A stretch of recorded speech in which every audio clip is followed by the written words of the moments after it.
Number 18 وتر کی نماز کا طریقہ کیا ہے؟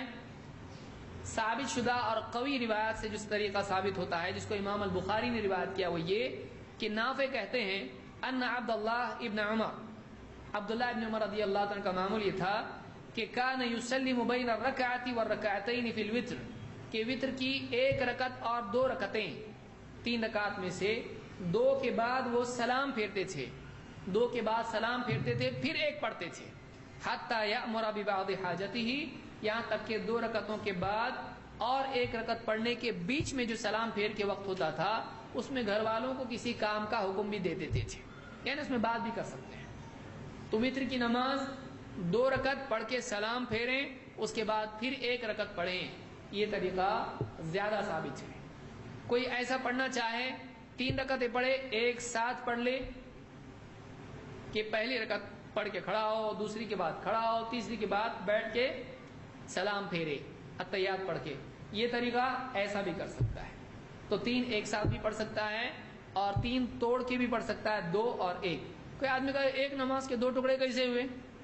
بعض لوگ ایسا کہتے ہیں کہ ایک نماز ہے اس کو آپ سلام سے الگ کریں، وہ 2 نمازیں ہوئی، ٹھیک ہے۔ پھر آپ رات میں وتر سے پہلے جو 20 پڑھے وہ کون سی نماز تھی؟ تراویح کی۔ کتنے رکعت پڑھے آپ؟ 20، 2 سے پڑھے نا آپ سلام سے، تو نماز ایک تراویح کی، آپ اس کو 10 سلام سے پڑھے۔ سمجھ میں آ رہی بات؟ تو نماز کون سی ہے؟ ایک، آپ اس کو کتنے سلام سے پڑھے؟ 2 کے بعد 2 کے بعد 2 کے بعد 2 کے بعد 20، تو آپ اتنے سلام پھیر کے بھی وہ ایک نماز ہے۔ تراویح کی نماز کتنی ہے؟ ایک، لیکن سلام کتنے ہوئے آپ کے اس میں؟ انیک۔ ہم ایک بار وتر میں اگر سلام کریں 2 بار اور ایک ہی نماز نہیں ہوتی کیا ہماری؟ آپ کی ایک ہی تراویح ہوئی، کتنی تراویح پڑھا تم نے آج؟ ایک۔ تراویح کی نماز ایک ہے کہ 2 ہے؟ ایک ہے۔ کہاں سے لائے؟ 2 نماز تراویح کی ایک ہی ہے۔ سلام کتنے ہیں؟ اتنے سارے سلام ہیں۔ تو وتر کی نماز کتنی ہے؟ ایک ہے۔ سلام کتنے ہیں؟ 2 سلام سے پڑھ سکتے ہیں۔ سمجھ میں آیا؟ ایسا بولنا سیکھیے آپ۔ تو اور ثبوت ہے اس کا، ہماری عقل سے کر رہے ہیں ہم۔ عبداللہ ابن عمر رضی اللہ عنہ ایسا پڑھتے تھے، اور ابن ابی شیبہ کی روایت بعض علماء نے ذکر کی ہے، خود اللہ کے نبی صلی اللہ علیہ وسلم سے بھی یہ ثبوت ملتا ہے۔ بہرحال قنوت وتر رکوع سے قبل ہے یا بعد میں؟ جو قنوت یعنی دعائے قنوت پڑھی جاتی ہے وہ وتر میں رکوع سے پہلے ہے یا بعد میں؟ راجح قول یہ ہے کہ وتر سے یہ رکوع سے پہلے ہے، لیکن اگر کوئی رکوع سے بعد میں پڑھ لے تب بھی اس کی ادا ہو جاتی ہے۔ یہ علماء نے قنوت نازلہ پر قیاس کرتے ہوئے کہا ہے، لیکن زیادہ صحیح بات یہی ہے کہ آدمی کو رکوع سے پہلے ہی کرنا چاہیے۔ ابی بن کعب رضی اللہ عنہ کہتے ہیں ان رسول اللہ صلی اللہ علیہ وسلم کان یوتر بثلاث رکعات، اللہ کے رسول صلی اللہ علیہ وسلم 3 رکعت وتر پڑھتے تھے، 3 رکعت وتر پڑھتے تھے۔ کان یقرأ فی الاولی بسبح اسم ربک الاعلی، آپ پہلی رکعت میں سبح اسم ربک الاعلی یہ سورت پڑھتے تھے۔ وفی الثانیۃ بقل یا ایھا الکافرون، دوسری رکعت میں قل یا ایھا الکافرون پڑھتے تھے۔ وفی الثالثۃ بقل هو اللہ احد، اور تیسری رکعت میں قل هو اللہ احد پڑھتے تھے۔ سبح اسم ربک الاعلی، قل یا ایھا الکافرون اور قل هو اللہ احد۔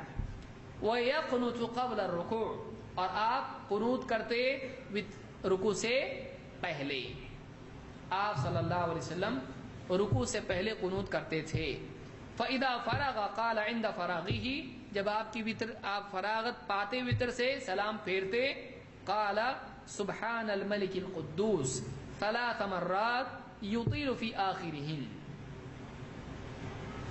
آپ 3 بار کہتے۔ جب وتر ہو جاتی، وتر کے بعد کیا کرنا چاہیے؟ وتر کے بعد بہت سارے لوگ اللہ اکبر استغفر اللہ استغفر اللہ، کہاں سے لایا؟ فرض کے بعد ہے وہ، تراویح میں بھی پڑھتے ہیں لوگ اس کو، تراویح کے اندر نہیں ہے وہ، یاد رکھیے اس کو اچھی طرح سے۔ ہر 2 رکعت کے بعد سلام پھیر کے لوگ کیا کرتے ہیں؟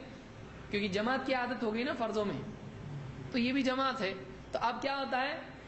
سلام پھیرا تراویح میں 2 رکعت پر، اور اس کے بعد اللہ اکبر استغفر اللہ استغفر، یہ ثابت نہیں ہے۔ یہ کب ہے؟